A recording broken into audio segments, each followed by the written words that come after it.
بسم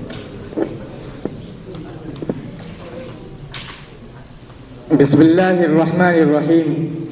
الحمد لله رب العالمين، والصلاة والسلام على سيد الأنبياء والمرسلين وعلى آله وصحبه أجمعين، أما بعد.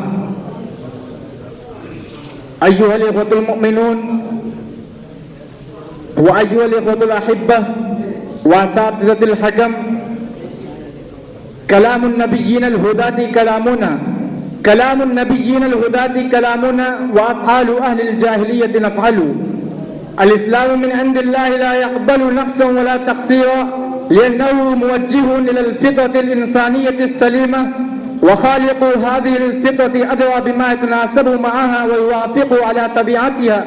قال الله تعالى في كلامه المقدس: ألا يعلم من خلق وهو اللطيف الخبير. أيها الإخوة المؤمنون، إن الإسلام محجوب اليوم بأهله، لأن دعاته ورجاله وشعبه ليسوا ممثلين منهج الإسلام بتصرفاتهم وسلوكهم تمثيلا كاملا، وليسوا على المستوى المطلوب لحمل رسالته. فيا أيها الإخوة المؤمنون، ألا إن المسلمين الأوائل كانوا هم يمثلون الإسلام في معاملاتهم وأخلاقهم وسلوكهم، فدخل الناس في دين الله أفواجا، وملايين من المسلمين اليوم يدعون إلى الإسلام فلا يستجيب لهم أحد.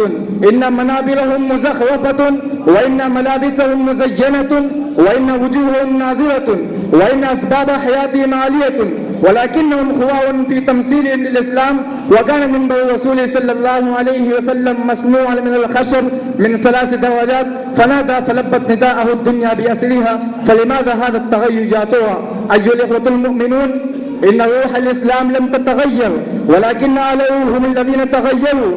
إن التناقض بين أقوالهم وأعمالهم لهو جل المصائب الكبرى، وقد أحدثنا وأجلبنا هذا التناقض البين والنفاق العملي إلى أن أصبح سكان العالم ينظرون إلينا نظرة الاستخفاف والاستهزاء ونظرة الحقد والكراهية، وصارت حالنا كما قال الشاعر: أن اتجهت إلى الإسلام في بلد تجد كالطير مخصوصا جناحاه. إن الدعوة للإسلام الكامل تتطلب رجالا تنعكس فيهم روح الإسلام وتتمثل فيهم أخلاق الإسلام.